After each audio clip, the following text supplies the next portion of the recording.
Thanks for joining us today. I'm Safia Kazi, and I'm the Principal of Privacy Professional Practices at ISACA.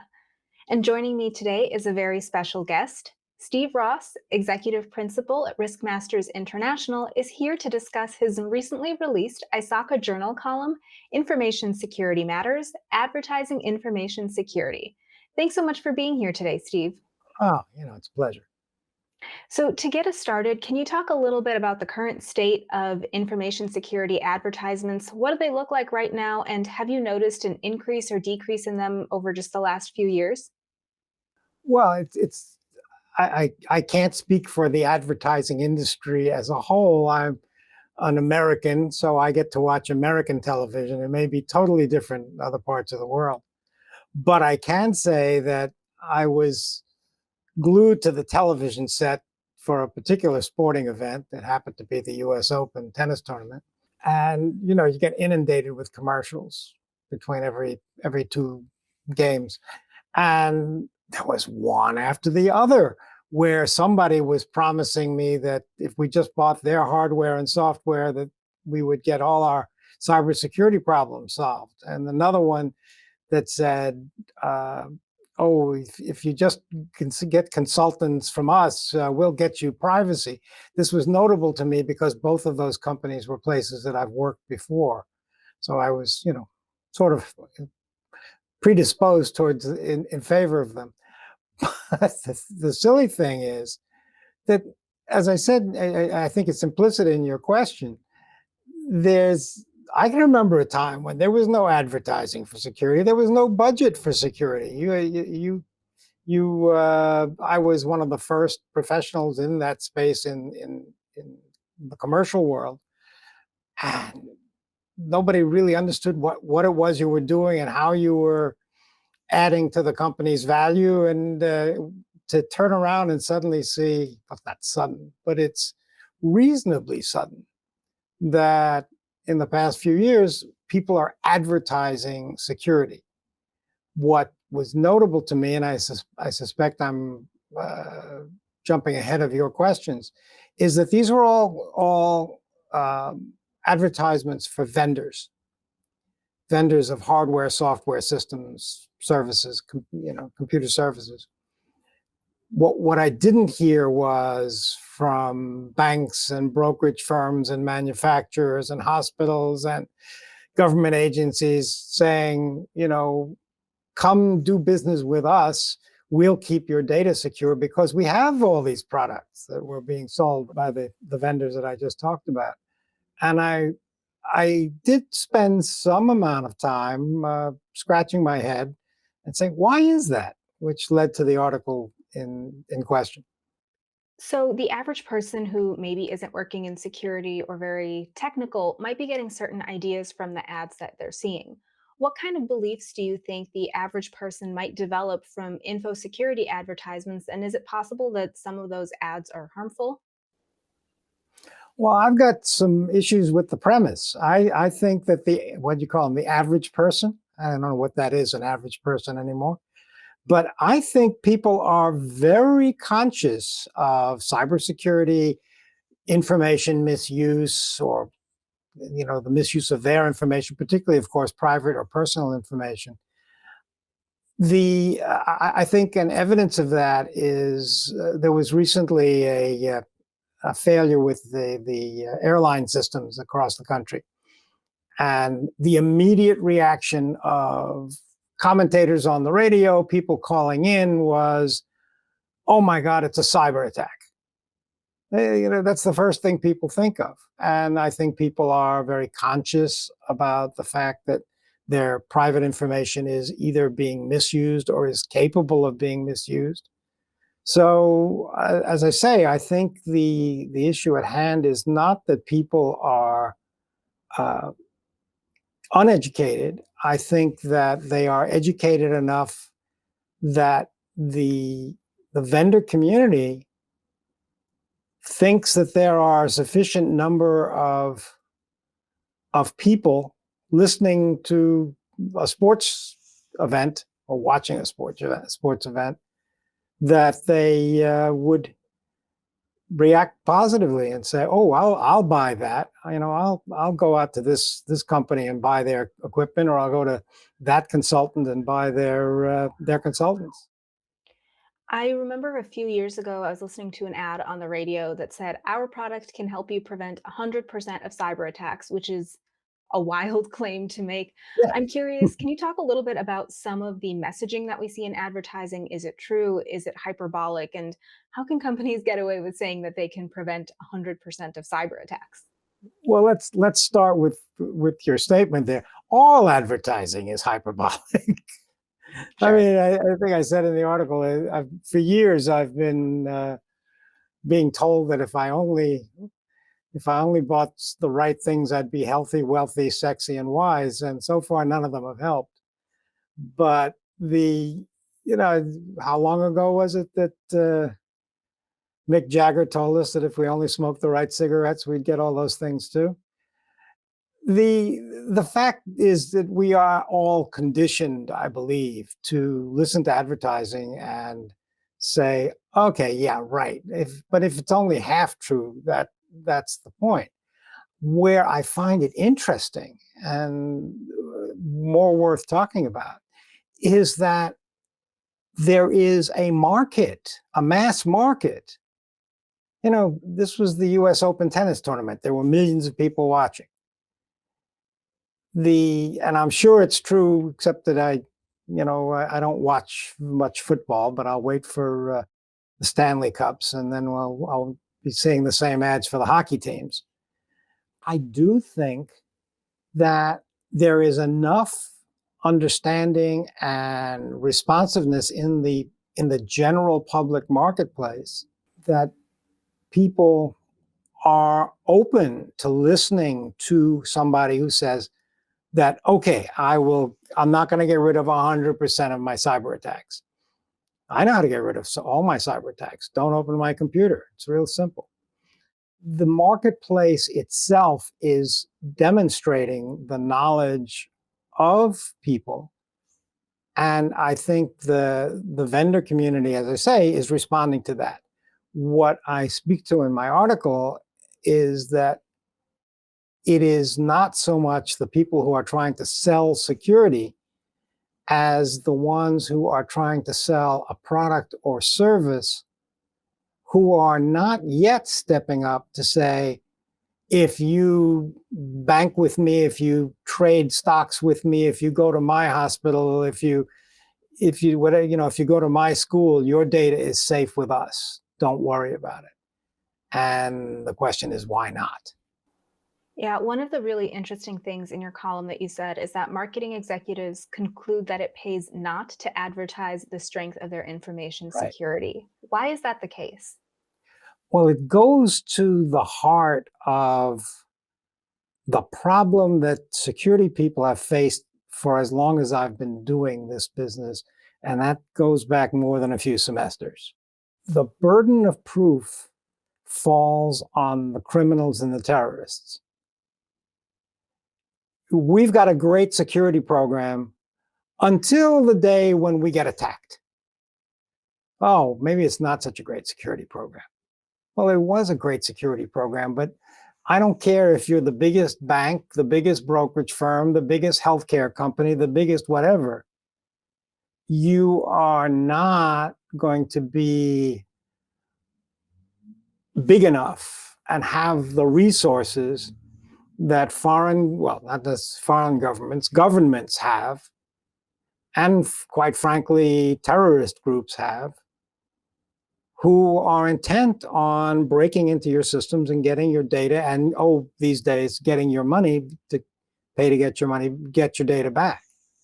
So I think that's the underlying problem.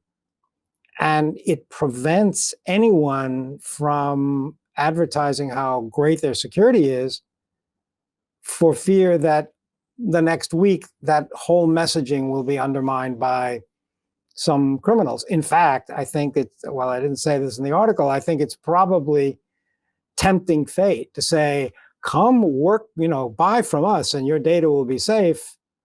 Oh, well, let's go get those guys. We'll show them. So I think that's part and parcel of the same issue.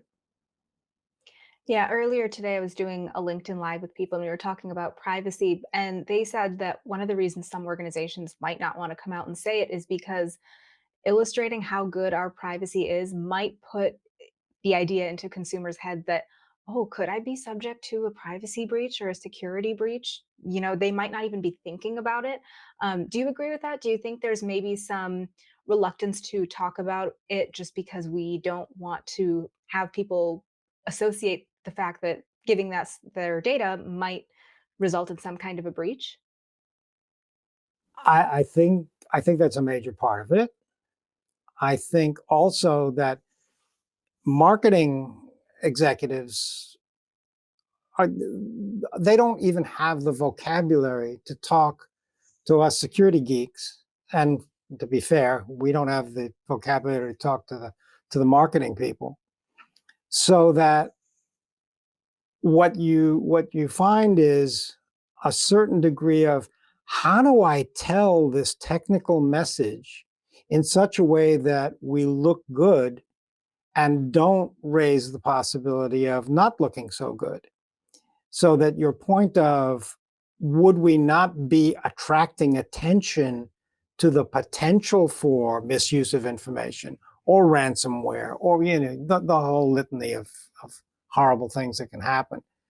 Um, I think that's realistic, and quite frankly, as I go on to say, I don't think that's the way we should be marketing security anyway. Yeah, so practically speaking, what might better security marketing look like in your opinion? Warm and fuzzy. I'm serious about that. We have from the beginning of the security as a profession, that as far as I know, we have used the imagery of guns, guards, and dogs, locks, machine guns, anything that says protect, protect, protect, that there's somebody trying to break in and we're going to stop that from happening. Twofold problem. Number one, it's a very negative image. Number two, it's one that we can't live up to. It's the 100% of all cyber crimes that we can prevent. No, we can't. I am saying that rather than using the policeman as an avatar for security, we should be using the school crossing guard, somebody that's helping us, somebody who's doing good things for us, somebody who's working on our behalf. And that, I believe, is something that's doable, but not being done, number one. Number two, long before we try to sell security in the open marketplace, I think that's an effort that has to be faced by security professionals within their own organizations. I think it's time the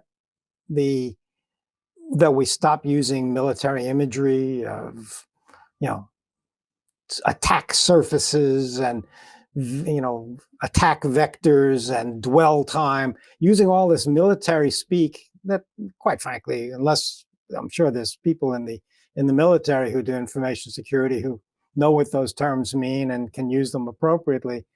We just There's too many of us who just like to make it look sort of like Top Gun, and I was never real good at flying airplanes.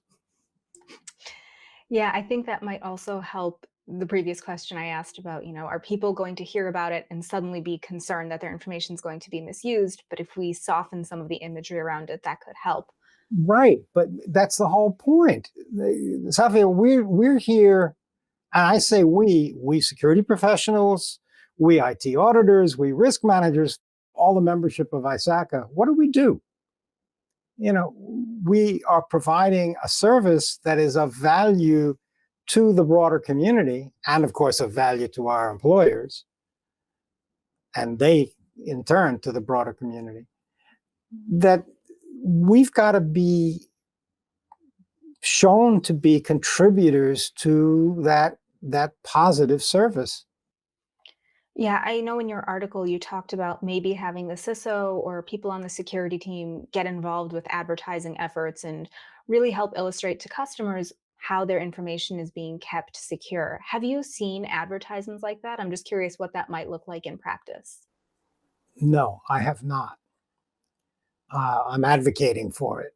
Hmm. Um, I think it requires a change of perspective. What I can say is, about a decade ago, I wrote a book for ISACA on creating a culture of security.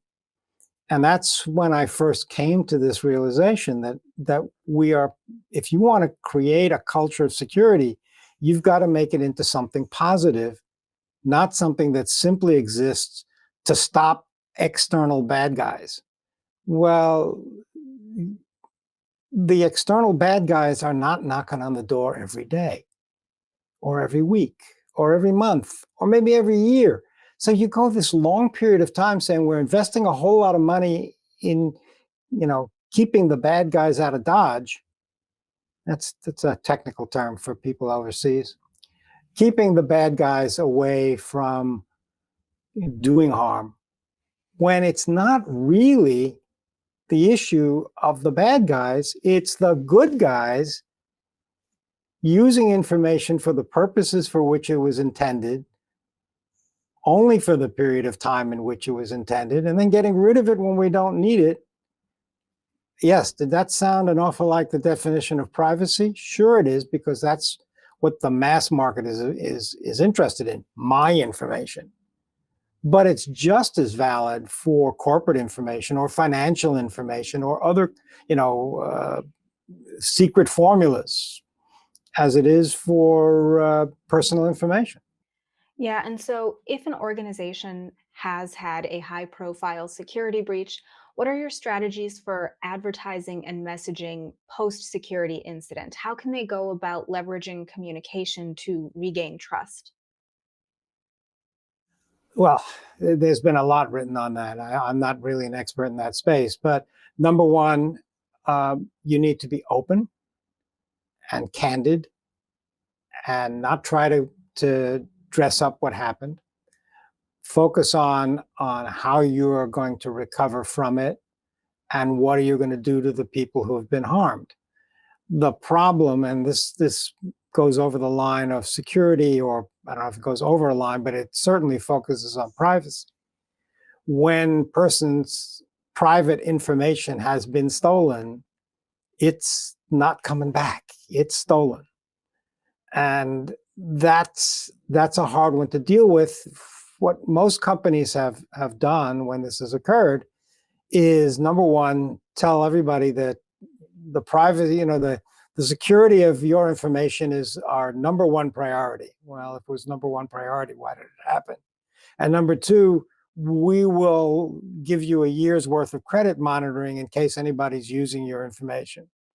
Now, I know for a fact that I'm getting an awful lot of, let's just say, junk email, spam, um, every day, because somewhere along the line my email address was obtained. So that use that word. I know how much I've got because every few days take a look at literally the thousands of messages that have already been put into spam, into junk, um, because I notated them, and then if they try again, it goes there. But I get a lot of, uh, how do I phrase this for a mass audience? A lot of weird stuff. Yeah, and I know earlier in our conversation you alluded to sometimes security professionals and marketing professionals just aren't quite speaking the same language. So No. what are some strategies for the security professionals who are listening to this and saying, "Yes, we do need to rebrand." How can they go about explaining this and explaining what the benefits would be to a marketing team who's typically used to branding information security with, the padlocks and the guard dogs and all of that imagery that you discussed previously? Well, I think first of all is to recognize what the issue is, and go to the marketing people and say, I think we've got a good story to tell. Because as I say, an awful lot of organizations don't want to. market or emphasize security for a variety of reasons, including not being a target and so on. We've already discussed that. But say, look, I think we've got a good story to tell. I don't think we're telling it well. How can we work together to make this happen? Because the marketing department is also working primarily, I guess, with sales and working with executives and working with legal and working with all other aspects in the organization. Security is not number one on the list, I don't think. But as the vendor community has shown, security and privacy sell. I don't want to mention particular companies, but if the big consulting firms and accounting firms and software manufacturers and hardware manufacturers can see that there's potential for revenue in that regard, then so can the buyers if it's portrayed correctly. Well, thank you so much for joining us in this conversation. Oh, my pleasure. That's all we have time for in this episode of the podcast. But if you're curious to hear more from Steve, be sure to check out his recent ISACA Journal column, and you can find the link for that in our episode description. I'm Safia Kazi, and thank you so much for tuning in to this episode of the ISACA podcast.